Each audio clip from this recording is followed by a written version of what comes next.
阿蓮姨，你有冇發現最近好多姊妹搵黃翡手鐲噶？哦，黃翡手鐲啦，寓意好啊嘛，過年戴住都唔知幾有面啊！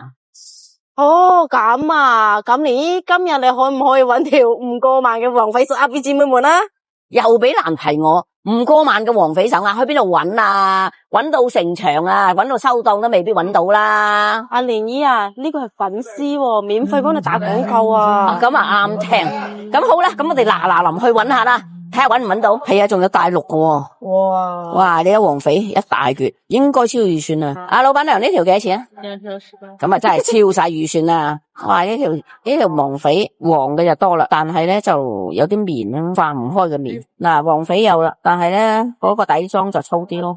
都可以嘅，老闆，這個多少錢？太涼啦。呢個底裝都乾淨，一邊咧就呢度上邊少啲。如果咁樣戴嘅話，都可以睇得到嘅。老闆娘，這個開多少？2條。兩人幾光？呢度都仲可以嘅，但係呢度黃得嚟。老闆娘，呢個幾多開？呢度有啲死面，喺個黃翡嗰度啊。而家黃翡啊，靚嘅真係好難揾，又要性價比高嘅都好難。老闆娘，這個一手去2000條，是吧？哦，唔係咁靚。哇，呢度有一手黃翡喎。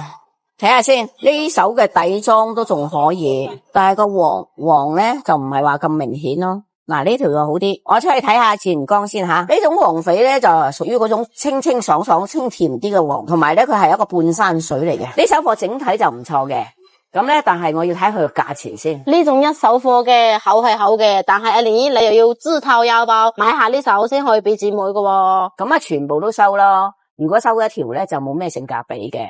咁我收咗，我俾咗姊妹，其他嗰啲我俾其他姊妹咯。咁我哋就去問下價錢先啦。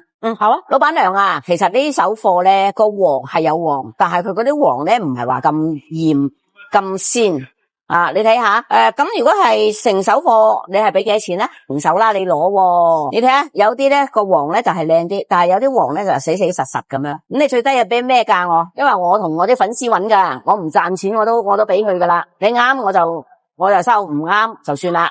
讓俾你啊，讓俾你啊。咁好啦，嗱咁我轉錢俾你話吓，手鐲就傾落嚟啦。我而家去工廠揀個靚仔加工一下，然後發俾姊妹啊。嗱，呢個姊妹咧揀呢個黃翡咧就差唔多半山水咁噶啦。咁啊，佢都幾識揀嘅。嗱啦，我保釋啊。